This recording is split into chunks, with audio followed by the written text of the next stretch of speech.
right. Hello, everyone. I hope everyone's having a great week so far.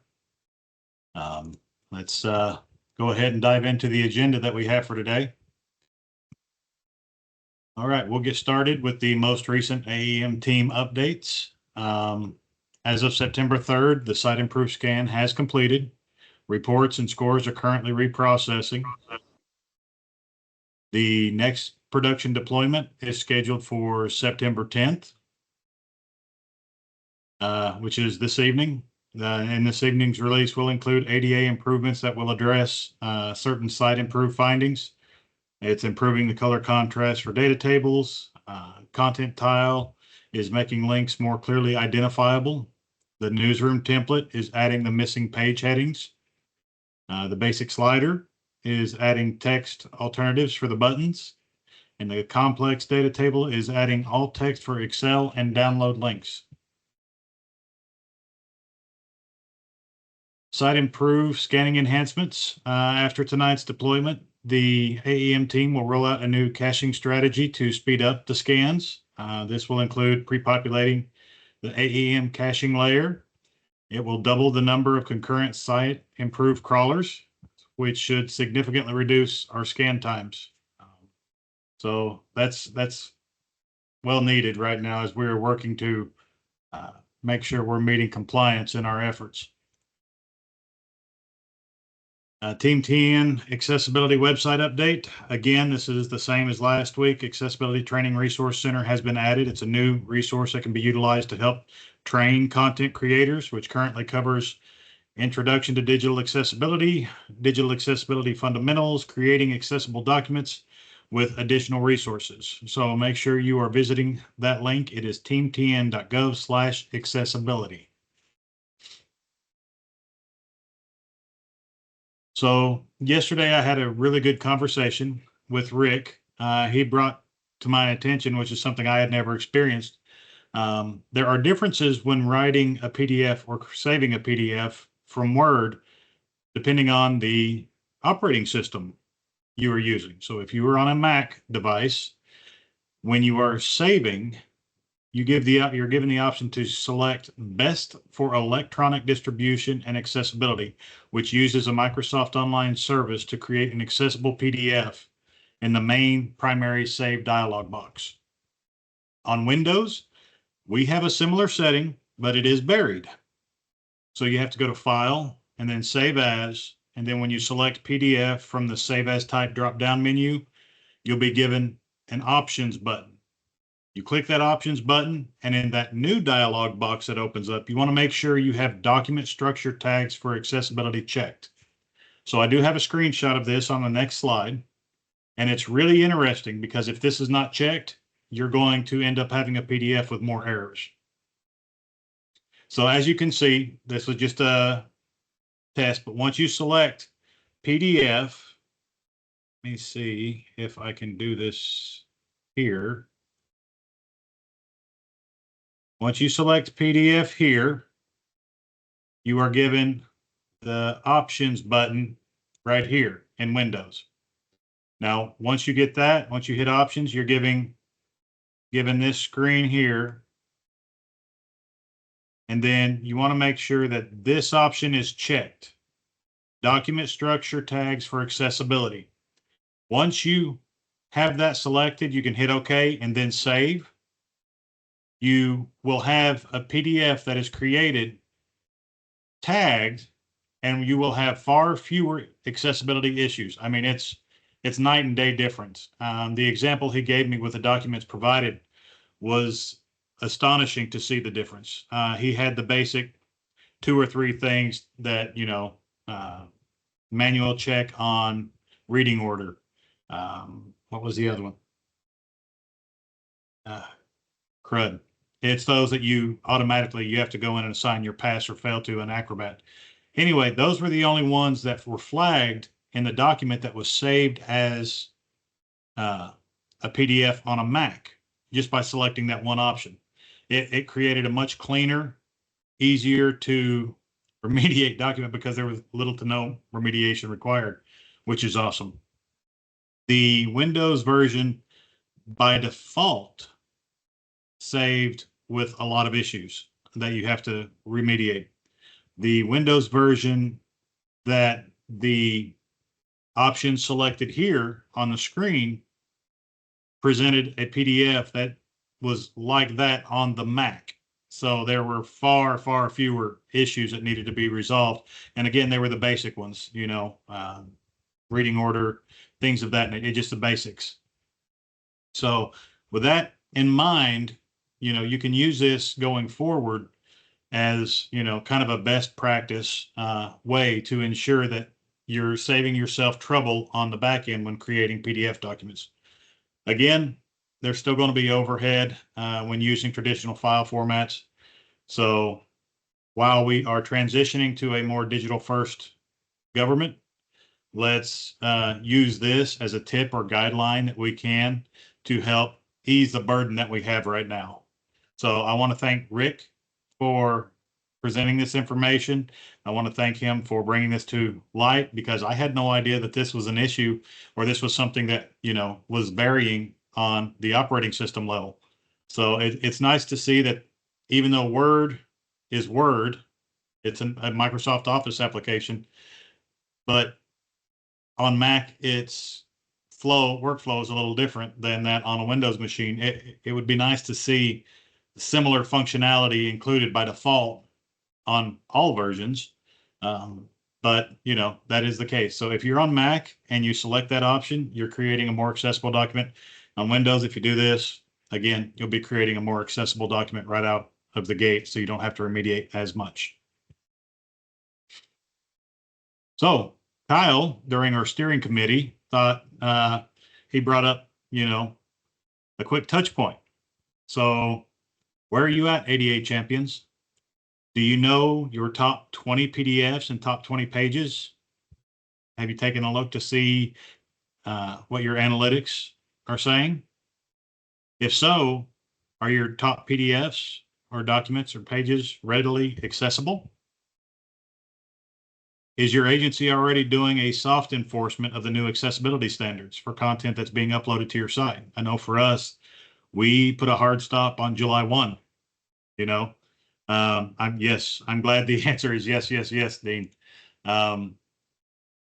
So just a reminder, this is a touch point. It's been a while since we spoke on this. You want to prioritize and organize your efforts. So organizing, Jim did a presentation in January, and he has a great setup that he uses when it comes to organizing who's updating files, you're tracking changes and archiving.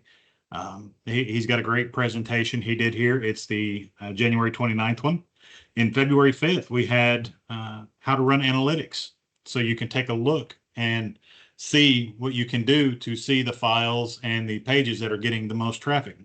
Again, we need to ask ourselves, if in a 12-month period, if we only have 1 or 2 hits on a document, if you can see where those hits come from, if it's internal, do you really need that document public facing? Is it something that needs to be on there? Because if you're getting very few hits, my thoughts are 2 or less per month doesn't need to be there, because, we serve 7.23 million people in the state of Tennessee, and that number is always fluctuating. But if you're only getting 2 hits per month out of those numbers, you really need to consider, okay, maybe I don't need that on there.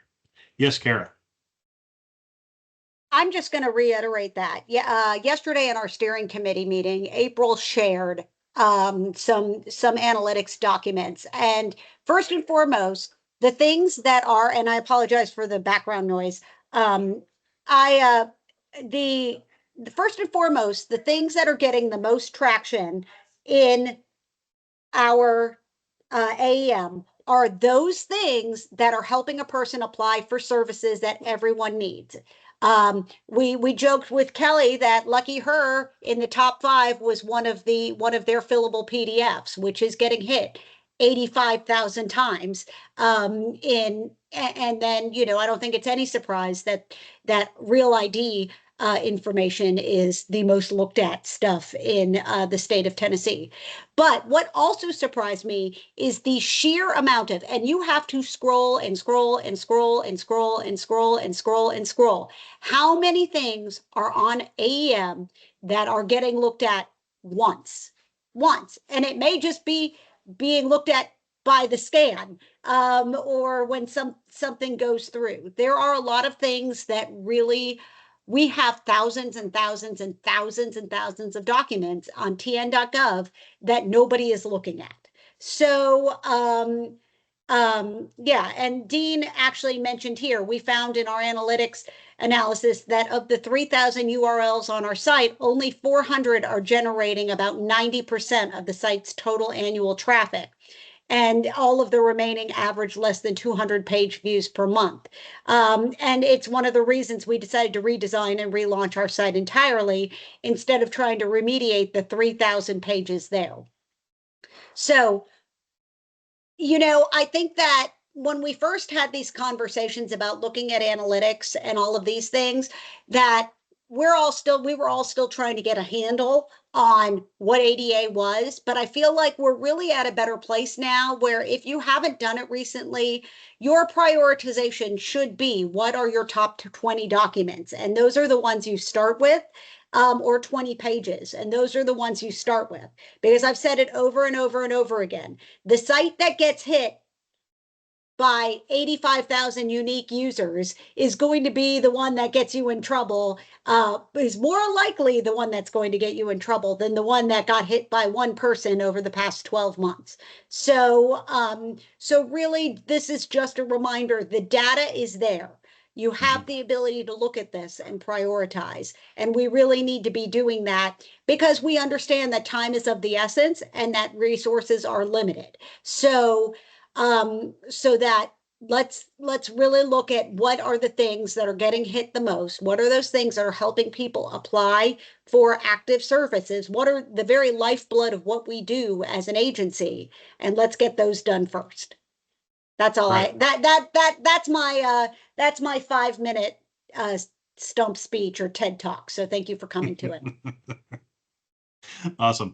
No, and Dean's example here points out the truth. It's the sad truth. We want to give as much information as possible as we can to our constituents across the state, but at what expense? Because as he said, out of the 3,000 URLs that they had on their site, only 400 approximately were generating over 90% of the site's total traffic. So if you look at your analytics and you see, okay, the rest of this stuff is not getting hit hardly at all, let's reconsider our approach. Let's cull this list. Let's get this out of the way. And then from there, you've got a much smaller data set to work from, which improves the speed and efficiency at which you're going to have your site completely remediated, documents included. So thank you, Dean. That is an excellent example. That is great to know, because it just helps reiterate the prioritization and organization of our efforts. As that deadline approaches, it gets ever more bearing on us, and this is a great way to look at it. So thank you. So now that is all of the updates that we have for this morning. Now, if we want to go ahead and open the floor up for open discussion, I will go ahead and start with the chat. So I see Sonia has a question. If documents that were being scanned by Site Improve are archived and have any related links removed by the team remediating, do those documents still get scanned and included on reports? I am not sure on that. I will have to defer to the Site Improve team. Go ahead, Kara.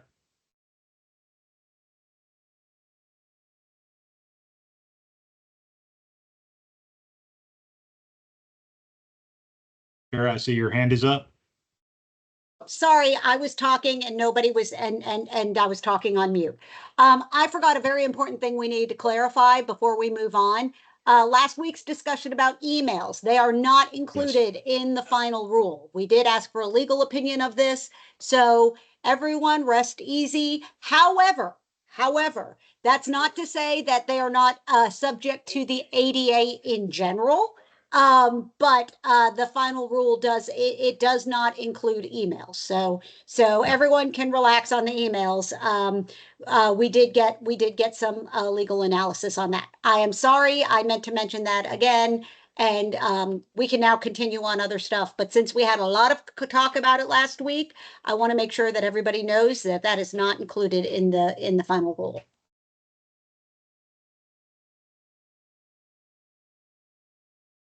Okay, another comment from Dean regarding on the site improve question, John.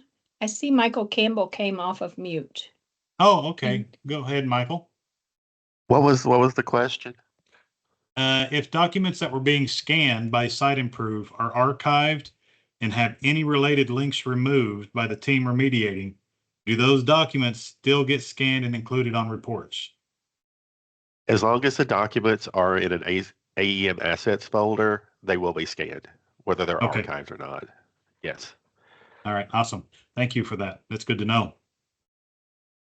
Sonia, I hope that answers your question. Back to Dean, regarding the pileup of documents, it would be much easier managed internally if there was an actual STS policy stating, unless documents are required to be on the site for legal or compliance reasons or for data and research, then no documents older than a year should remain in assets. That is a great thought process there. I like that idea. That would have to be something we, have to pursue in alternate channels. I don't know that we actually have the bandwidth to look at something like that, implementing something like that quite quickly, but it would be something we can pursue down the road. So thank you for bringing that up, but that's a great point. Michelle says, with regard to Tableau, who or which agency mentioned having issues with Tableau not wanting to complete a VPAT or not wanting to comply with ADA requirements? I'm talking to someone in CPO who is asking for more details on this. So I believe April might be able to answer this a little more appropriately than I can. So April, if you could. Michelle, if you will send that person to me, that would be great. I know we are also speaking with our contract people too. Okay, I'll be happy to do that. Thank you. Rick has a two-part question for the group. It is my understanding that we are technically responsible if we point to another website with a link that we post on our website if that website is not ADA compliant. Yes, that is our understanding. And our legal has discussed this with us. It's kind of a gray area. It is us providing information, whether that just be a link to an external site or not, that may or may not be accessible. So we cannot provide or promote any website or resource that does not meet requirements. That was our takeaway from that conversation. So our approach is, if it's not accessible and we can't guarantee its accessibility in the future, we're not going to add it. Now, if someone emails you with a question saying, hey, any ideas where I might be able to find XYZ, then, you can respond in an email saying, hey, well, this is a great resource. We cannot vouch for its accessibility. Knowing that up front, you may, be able to find some information you need there. It's touchy, but again, it is a gray area. But our approach is, if we can't guarantee it, then we're not going to add it.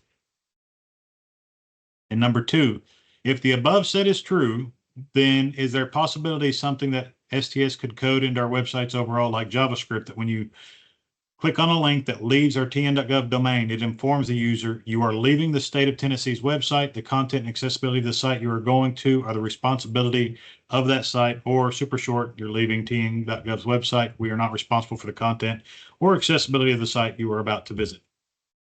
That is a great idea.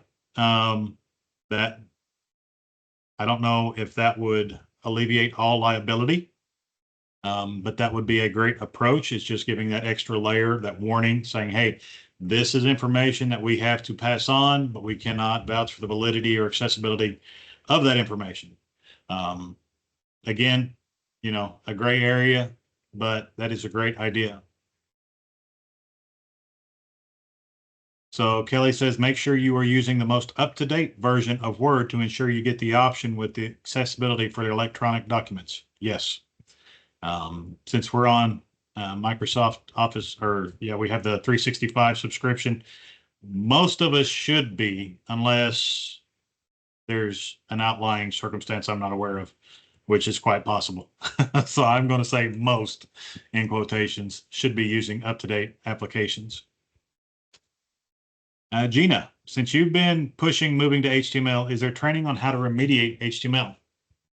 So actually, let me look.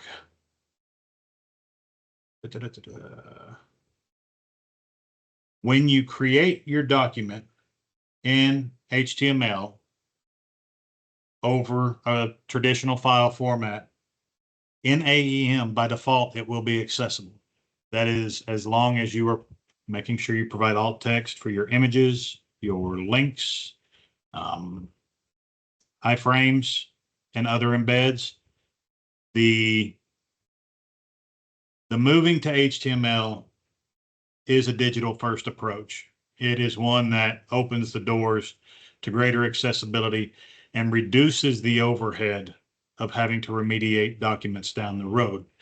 That said, most of the heavy lifting will be on the template side, making sure that, everything's coded properly, which our team is doing an amazing job of remediating these issues that we're encountering with site improved scans. So they are doing amazing at what they're doing. The lighter lift for us in this instance is the document creation itself, making sure you're following best practices. Again, basic header structures, hierarchy of the headers, H1, H2, H3, and so forth, or page titles. Document titles are H1s by default. Sometimes, like in Word, you've got a title, heading structure, and then you've got an H1, H2, H3, and so forth. But I think title is just a differently stylized H1, if I remember correctly. But the training, if we go to the Accessibility Training Resource Center, you do have a document format decision tree. I'll share the link now. This is off of the accessibility website. The document format decision tree lets you work through what's going to be the best approach for the document you are providing. And again, there's Word, PowerPoint, Excel, PDF, social media post accessibility, email and newsletter accessibility. Even though we found out it's not required, still we're going to include best practices on how to make sure we're creating accessible content regardless. And then also Microsoft Forms and FormStack accessibility.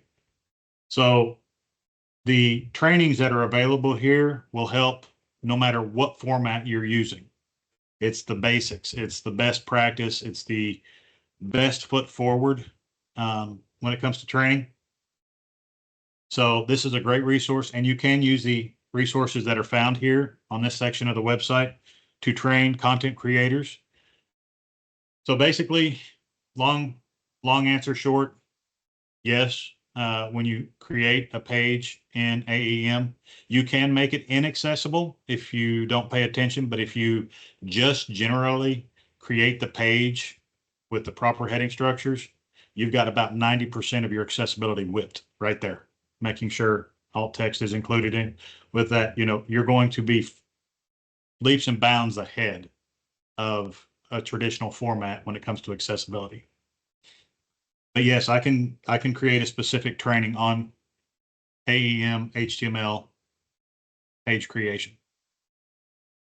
Sonia with a question. If documents that were being scanned by Site Improve are archived and have any related links, wait. Still get scanned. Okay. Do we need to move those documents to the site assets folder? Now, I believe, let me reread this. If documents that were being scanned by Site Improve are archived and have any related links removed by the team remediating, do those documents still get scanned? Okay, if it's in the assets folder in AEM, then yes, it will get scanned, as Michael has said. Do we need to move those to the site assets folder? So this is, I believe this was answered, but another thing to note on this is if you have documents that are unpublished in AEM assets, regardless of where at in the assets folder, if you have documents that are there, they can be discovered and they can ding your score. So keep that in mind.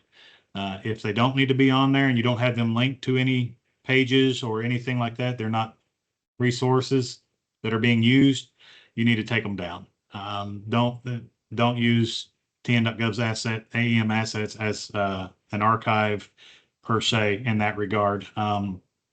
If it's there for historical purposes or data reports, things like that, then the archiving solution that will be coming will be a great option because it will automate a lot on the back end as far as the workflows are concerned, which is my understanding. If I'm thinking that I won't need that information out there any longer, then we just need to pull it. Dean, larger statewide policy requirements give me cover to enforce across the department overall. I'd be glad to write it. Well, okay, there we go. Ashley says, could each department just add this to their own ADA policy internal operating guide?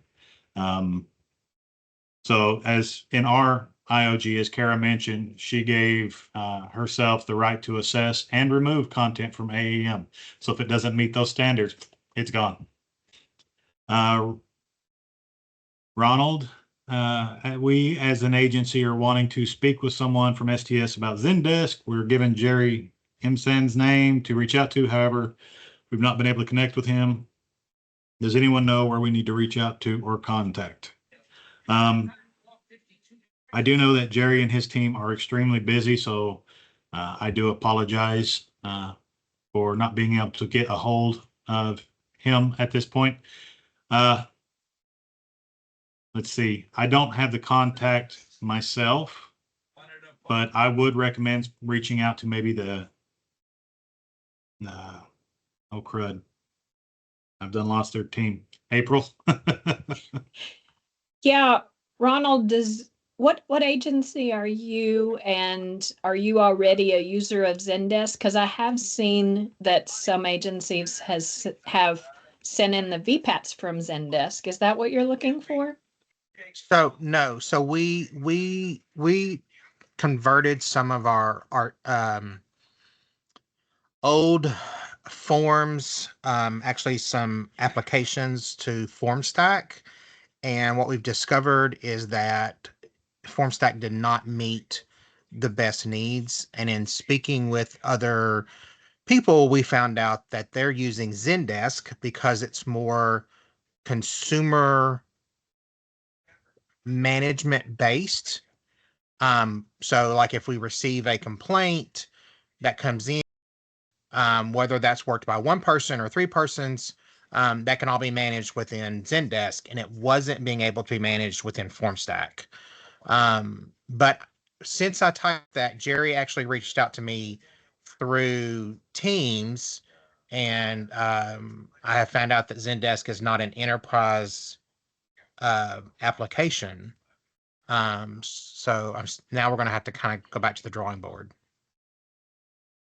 So there are some people on here that I know use Zendesk. I'm not entirely certain how many. So if you guys that are users of it want to reach out to Ronald, can you please do that? Yes. And thank you, April. Mm-hmm. Okay, so Dean says, Ashley, great question. However, in the absence of a blanket policy, we'll get so-and-so department doesn't have to do this. Why do we? And that's why a statewide approach would probably be the best option here. I do like the idea of a policy, but again, we have to look at RDAs and keep those in consideration. But let's move on. Okay. Dean, in regard to Rick, I think we're going to go ahead with adding disclaimer language about leaving our site to a third party, especially in cases where a program has built something like actual Zendesk pages for example, and made those pages look to a visitor like they're still within the tn.gov domain when they are not. It reinforces my cover if I don't know, like Zendesk, whether a state vendor has assigned VPAT or not. Again, great point. Michelle asked Kara, would you be willing to share your IOG? If you've already shared it, my apologies for missing it. It has been shared and it's actually available on the accessibility site. I believe, yes, it's under teamtn.gov accessibility resources. If you scroll down a little bit, you will see policy example. I will share the link now to the resources site. It's DDA's IOG ADA compliance related to DDA digital properties. It is a Word document. So you have that. Let's see. Kim, in response to Dean, will you use a speed bump or post disclaimer language somewhere on your site? That would be yes. Okay. If I may, let me tell you how we're implementing this. And I'll try to be fast. We have a program who took it upon themselves a few months ago to just go ahead and build some Zendesk pages to make them look like a tn.gov health page, and are using those as sub-page links, and they have put redirects in for those pages, and I could not get it stopped. So in the new environment setup, the way that we're redesigning the site and using tabs for that program, what I'm going to do is to build an experience element or fragment and put those page links within that experience fragment and put on their pages. And besides the links going to the experience fragment, I'm also going to put in there, these links go to a third party. We're not responsible. And this third party may ask you for information. We're not responsible.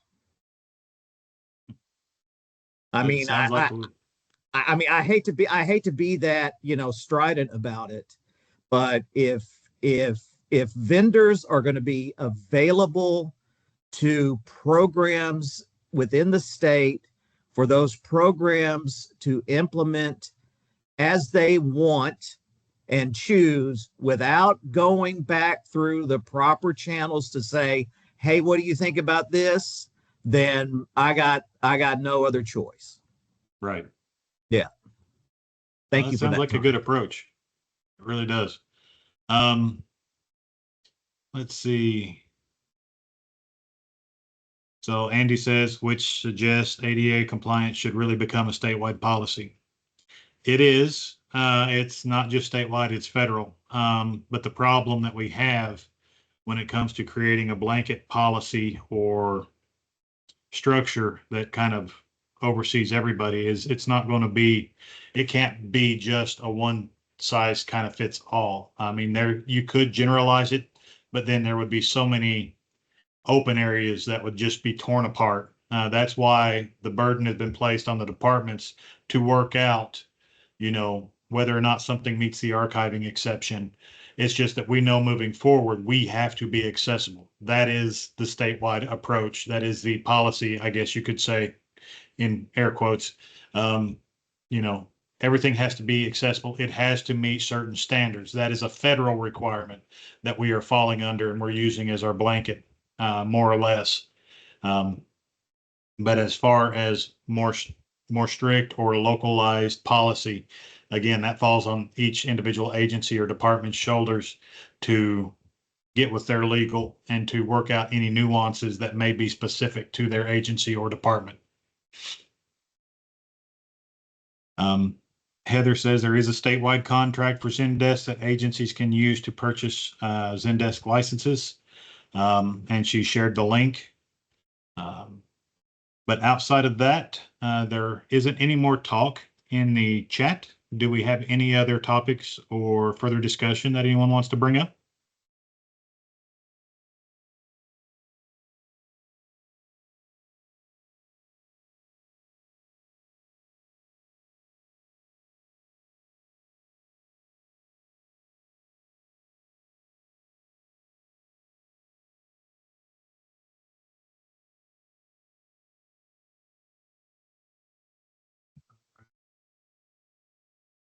Okay, here we go.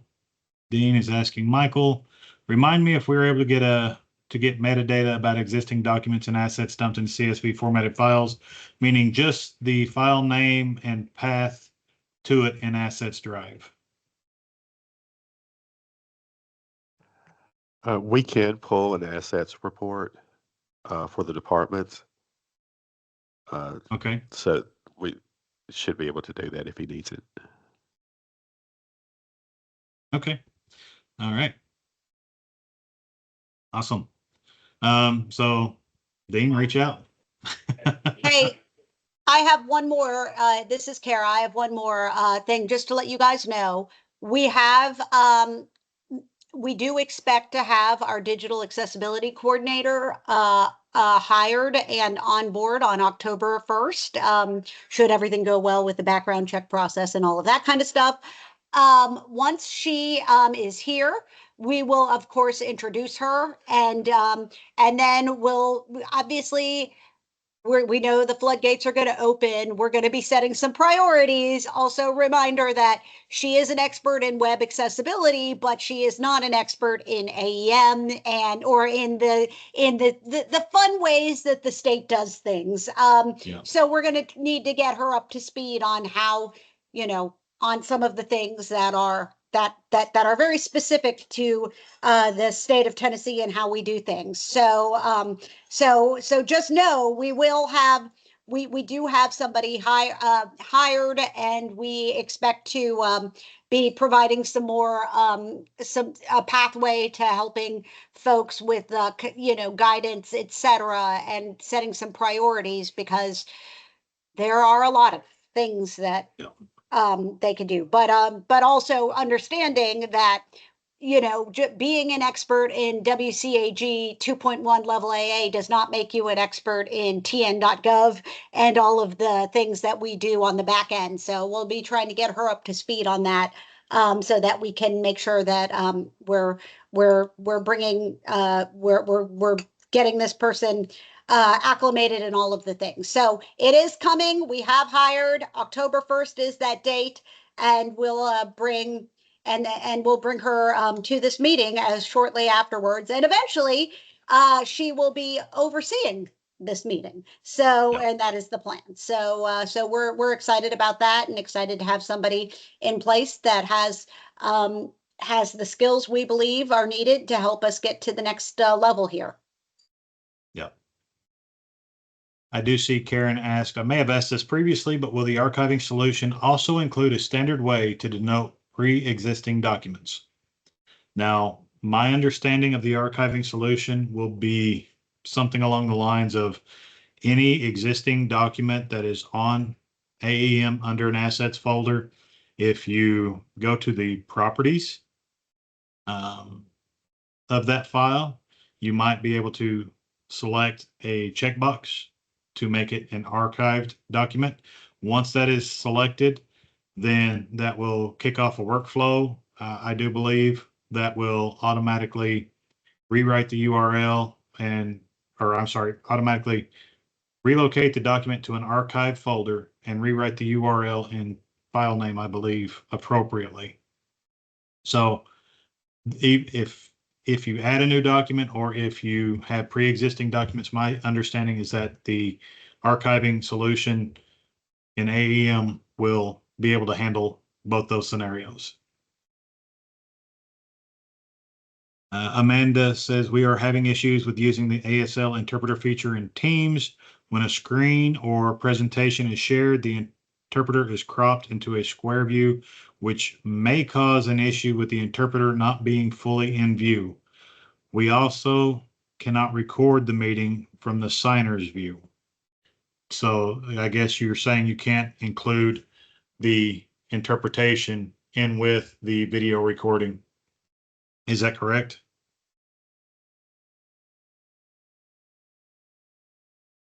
Okay.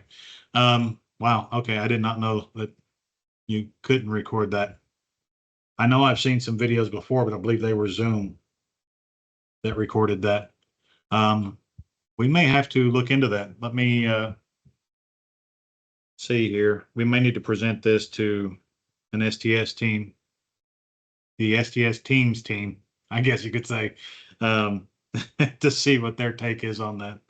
Okay. We've done many scenarios just in our office with our IT and the third party Microsoft support that we've been given, and we haven't been able to come up with a solution at all. So Okay. I know this is a little off topic from the other discussion about documents, but this is something that we support schools, and we have 2 schools that are schools for the deaf, and we have deaf teachers, so they need to be on the calls, and we need those services working. We're pretty much hitting a wall here. So let me ask you this. Have you tried doing a screen recorder of the video that's being recorded that also shows the interpretation on the same screen? That's one of our backups, yes, but the issue is when we share the presentation, the interpreter becomes into that square view, so their hands may no longer be in the In the view. view. So that, Yeah. yes. And we're Okay. trying not to do any third party. We're trying to only stick with Teams, as we're only allowed to use Teams. Right. Okay. Yeah, we can reach out to the appropriate team and see what we can find out, see what we might be able to do. I'm sure we're not the only ones that have encountered this, so there should be, hopefully, a solution that shouldn't be too hard. But thank you for bringing that up. And again, open discussion, that's what this is about.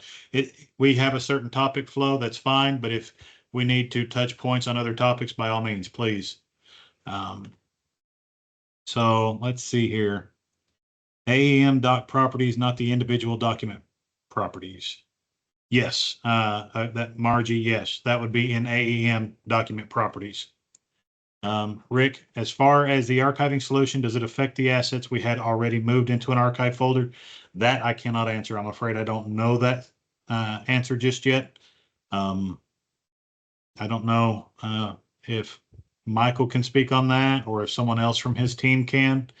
My understanding is they're making great progress, and I can't wait to see it in action because I do believe, like all of us, it is going to be something, once we get that in play, then we can get that off our list and we can move on to other things.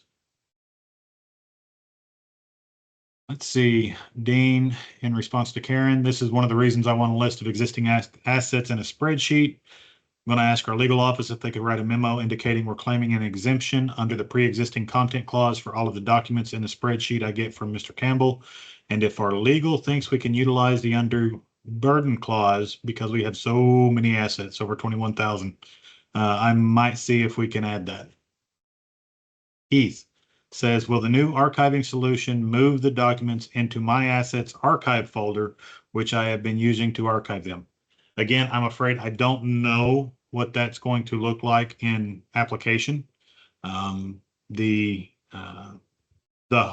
My understanding is that it will move it to an appropriate archive folder and appropriately rename and relink the document on the back end. So unfortunately, that's all I have right now. When we have more information, we will definitely be sharing it because yes, we know it's important, but I don't have the specific details just yet. And when we do get that information and it is available for public consumption, we will try to demo it here if allowed. So that way we can walk you guys through the process. Go ahead, Dean. Hey, John, thanks so much. I wanted to clarify the exchange with Karen there about the undue burden and the pre-existing content.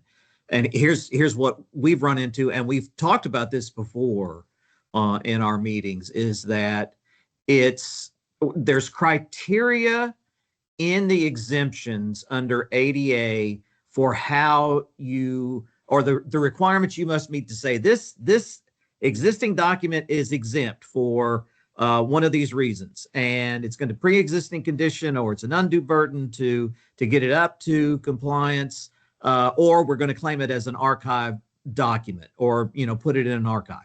The archiving stuff is pretty clear what you have to do that, but it's not clear how you capture in some kind of record as a department to say, I am claiming undue burden or I'm claiming pre-existing content for these assets currently on our site. But we're going to claim it. We shall never touch them again, but they're going to stay where they are and be exempt under ADA. Now, I don't know if that's going to fly or not, but I can't think of another way to capture legally or with legalese how we're going to use those clauses for exemptions. Right. Yeah. Right. And again, that's where each individual agency or department's legal team is a requirement, because they can give you the best insight into the nuances of your agency or department. So Keith also followed up, should I stop archiving for now? I don't know. I hate to say stop making progress towards a goal. I don't want to be the one that says that. But I do understand you don't want duplication of effort. If you can simply, make a few clicks and be done down the road. I'm afraid I can't make that decision at this point in time. I do know that the AEM team is working to have this done early Q4, and my understanding was mid to late September, early October, which would be amazing. So we've not got much longer to wait. If there are issues that end up pushing that back, I will, be a little disheartened like everyone else, but we understand that, there's a lot of things going on with this ADA initiative. Keep that in mind. Everybody's doing the best they can. Everybody's working hard to make it easier on themselves as well as others. So the focus is to providing the best solution that we can provide to our constituents. So Keith, I would probably, if it were me, I would probably keep archiving until I find the solution is available and we have, the means to utilize it. So ultimately, I would probably do that. I would probably keep on trucking because I don't want to halt progress for nobody. All right. Any other topics or points? Let's see.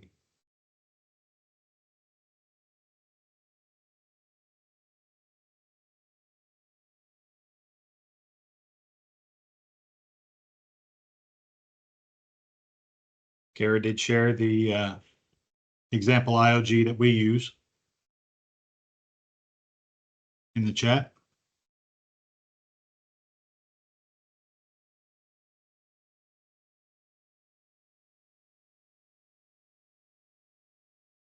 Well, it's gotten quiet on us.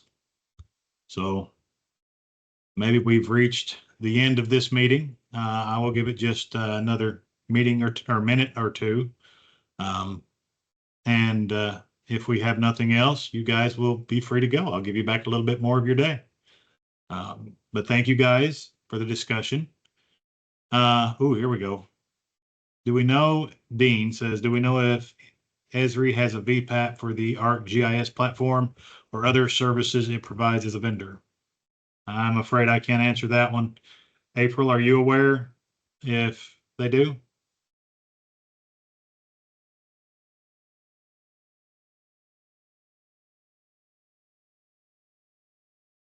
I do know that our statewide GIS team is working very closely with Esri. I believe they have already gotten their VPAT from them.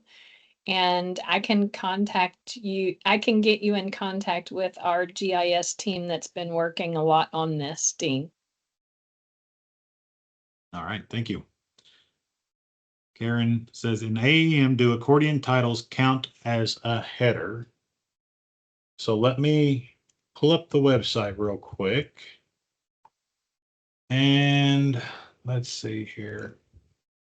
I'm going to look at the code on the back end to see, because I believe they may be like an H4, but I could be mistaken. So I'm wanting to look real quick and make sure. Let's see. Inspect.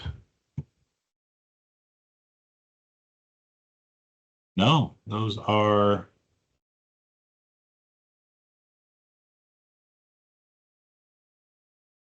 individual divs. Okay, so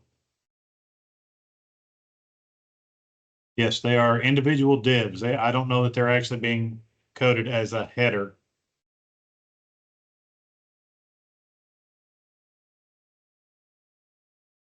Yeah, I'm not seeing them as a header, so they are actually being shown. Let me see here. I will share. Um,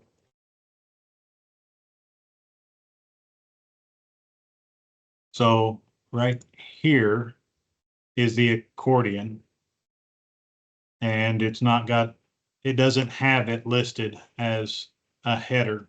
So it's a div within a class, or it's a class of that div.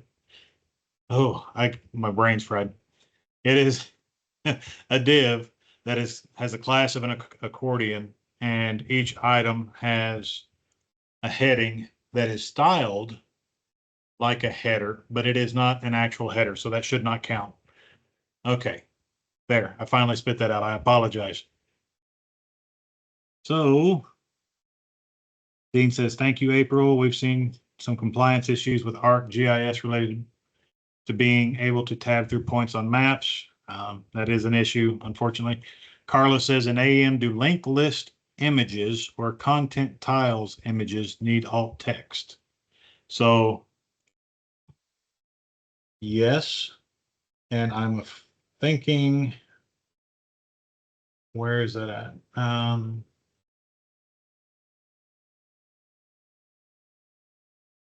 I believe I saw something like that in the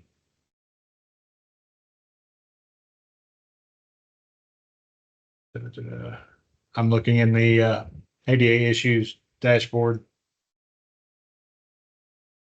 believe I saw something with that on it somewhere. I may be mistaken. Um, Typically, any image that you provide needs an alt text. And I do believe in that component, you have an option to put a title. They may actually pull the title of that image as the alt text. I'm not certain for that component, but I'm not seeing anything on the status dashboard right now. But if we need to, we can add that as an item that needs to be addressed. Debbie says we try to add headers inside of tabs and accordions following the level needed. That works. That's a good best practice. So you have to understand though, when you look at an accordion or a tab in an exploded view, so expanded, fully open, in an ideal situation, because basically displays are set to confine them within whatever parameters they have. But if you have to imagine it as an exploded view, you want to make sure that it's still falling properly under the heading hierarchy that you have on your page structure. So if you've got an H3, then you have an accordion, your next heading should be an H4. You could do an H3, but it's going to mess up kind of the flow a little bit. Preferably you would use like an H4 in that instance because it's the next one down. All right, let's see here. April responded to Dean, GIS accessibility. They have that available. And then Dean responded to Debbie. I dig it if we could manipulate the size of the headers that get pre-filled in the accordion component when you title them. That would be a great option to have. Yeah, that would be a really good option. I don't know. I know the AEM team has a lot on their plate, so I hate to ask for something new, but that could be a feature that we add down the road. We request the addition of, a little more granular control over the styling. So we'll have to keep that in mind. I need to create a list that we can add wish items to keep up with for the team because they are killing it. I can't give them enough props for what they're doing on the back end of AEM. These guys they're awesome. Jerry and his team are killing it. But that's not to leave out any of you guys either. Your guys' teams that are working on this ADA initiative. any step forward is progress, and that's a great thing to be celebrated. You know, the numbers on the dashboard, the AEM dashboard today show that there has been a significant reduction of AEM assets across the entire enterprise, which is great. That is awesome, because if it doesn't need to be out there, it doesn't need to be on there. So again, make sure you're going through, find find what you don't need on your website and yank it down. Let's really simplify our jobs moving forward. And yes, as the conversation's now, Debbie says that would be great, but difficult to determine if it doesn't follow the hierarchy above it. And then Dean says, you mean Jerry and Michael don't have a wish list already? Kyle says, I'm sure they do. I'm sure they do. But right now the backlog of what is looming, not just saying for the AEM or ADA initiative, but you know, I'm sure there's standard AEM updates that are coming down the pike that they're having to prepare for as well, and work these updates in and around those. So, you know, we have those things to consider, because our implementation of AEM is quite unique, and they have their hands full. So again, hats off to that team. But no, with that said, I'll go ahead and give you back a couple minutes of your time. And everyone have a wonderful week. If you have any questions, again, feel free to reach out to us at ada.initiative@tn.gov, and we will get back to you as soon as possible. Also, remember, visit teamtn.gov/accessibility. And with that, you guys have a great day.